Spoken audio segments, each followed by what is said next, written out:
Mr. Chairman, would you indulge me for a moment? We indulge you every moment. I appreciate that act of generosity. It's just something you said that I think is actually dangerous and should be addressed, and you're welcome. But when Judge Anderol was killed in New Jersey, the Republican colleagues in the Senate, their outpouring of support, their outpouring of concern, they're willing to work together on a bipartisan bill was extraordinary. It shows the truth of this institution. Despite some of the fiery rhetoric that you were sowing, we're really a bipartisan, working bipartisanship. Cornyn and Coons, after the incidents you're talking about, got together and actually passed a bill to better protect our Supreme Court justices, many of whom are friends of ours. You know, Gorsuch and I disagree on a lot of stuff. I knew his wife before he did. We studied together at Oxford. This implication that there was silence when there were threats on their people's houses is absolutely absurd. I remember the rhetoric and the comments, the concern from Coons. I actually distinctly remember you, Chairman, on more than once condemning those attacks on Republican-appointed jurists.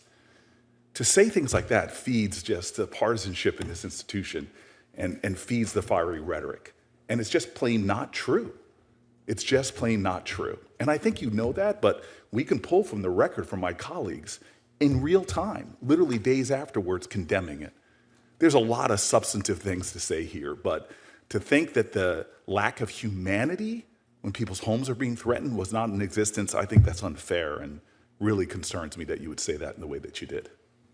Well, I thank my colleague from New Jersey. I will note, as John Adams observed, that facts are stubborn things.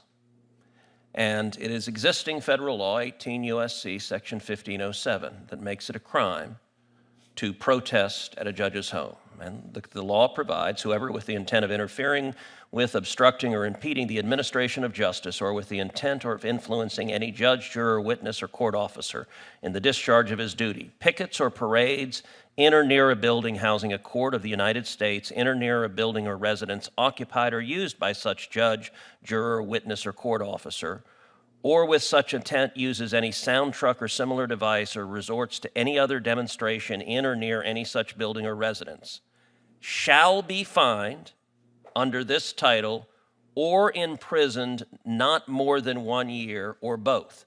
That is federal criminal law. Night after night after night, angry mobs were outside the Supreme Court justices' homes, and in the entire course of it, the Biden Justice Department prosecuted nobody.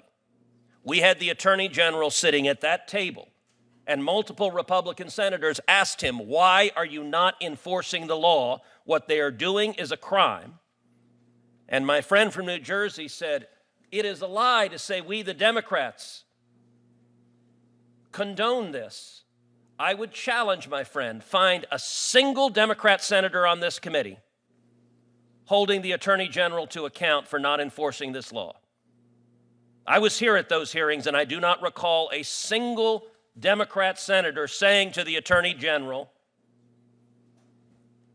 you should arrest these people who are violating the law, you should protect the judges. I agree that there was general language against violence, but not a single Democrat senator that I ever saw in this committee was willing to hold Attorney General Merrick Garland to account for flagrantly disregarding the federal criminal law because the Biden administration agreed with the protesters and I think wanted those justices harassed at their home. I really appreciate that you've now shifted the accusation you made earlier. Your accusation was that we were silent in the face of protests at Supreme Court justices' homes. Again, we joined together in a bipartisan way, not only to condemn that, but to pass legislation to extend round-the-clock security protection, literally days. It was introduced May 5th, passed the Senate in a bipartisan fashion on May 9th. So if you're saying that we didn't criticize Merrick Garland— Did the Biden DOJ arrest a single person under this law? You are now changing the No, that is what I said. That is what I said. Again, I'll pull the record. Did the Biden DOJ arrest even one? Again, the answer is no. My point to you is the accusation that the Democrats on this committee do not care about the safety All right, so let me ask of federal you this. judges. I did not interrupt you, DOJ sir. I would appreciate if you let me finish. I am sick and tired of hearing the kind of heated partisan rhetoric, which is one of the reasons why we have such divisions in this country. The attacks we see from the President of the United States of America trolling and dragging judges through is what we should be talking about that puts people in danger. I'm simply taking issue with the claim that you made at the top that people on the Democratic side of the aisle do not care about the safety and the security of judges and said nothing. You said we were silent after people's houses were protested. That is a patent lie, sir. We were not silent. We took action. We joined in a bipartisan way to protect those judges, as was done in a bipartisan way to protect a New Jersey judge after their horrific attack at their home. So I see you now trying to shift the debate to whether we talk to an attorney general.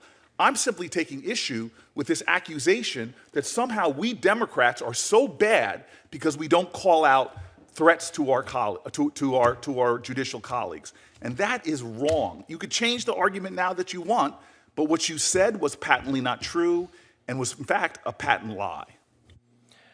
So I do enjoy the fact that my colleague from New Jersey raises his voice and says it's a patent lie and says he's doing so in defense of lowering the rhetoric. There is some irony to doing those two together.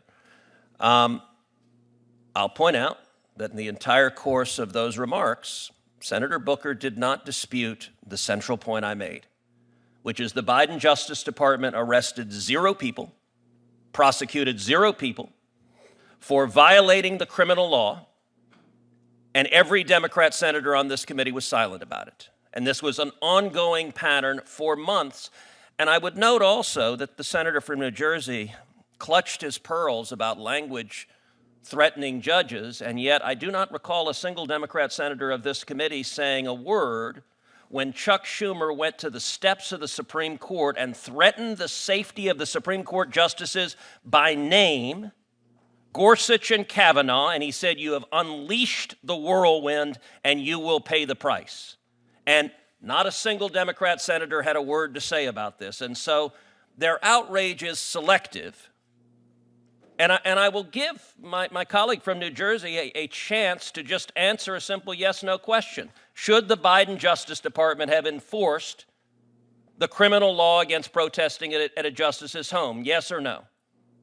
So the rank hypocrisy of Chuck Schumer apologizing the next day and you holding that standard for him and not for your president, who you actually rightfully described when you were running against him in a primary. I would love to run those tapes of how you perfectly talked about the danger of our president and his rhetoric. But now you are failing, in fact, blind to the very things you're accusing Chuck Schumer of. I don't think Donald Trump would know an apology if it hit him in the head. Never has said apologizing. So again, you are very, very, sir, very, very deep into the waters of hypocrisy in your criticisms of Chuck Schumer. So let the record reflect that Spartacus did not answer the question and did not tell us whether the criminal law should be enforced, because he knows the answer is yes. And he knows that the Biden Department of Justice was being wildly political and partisan in refusing to enforce the law because they disagreed with the Supreme Court justices' rulings.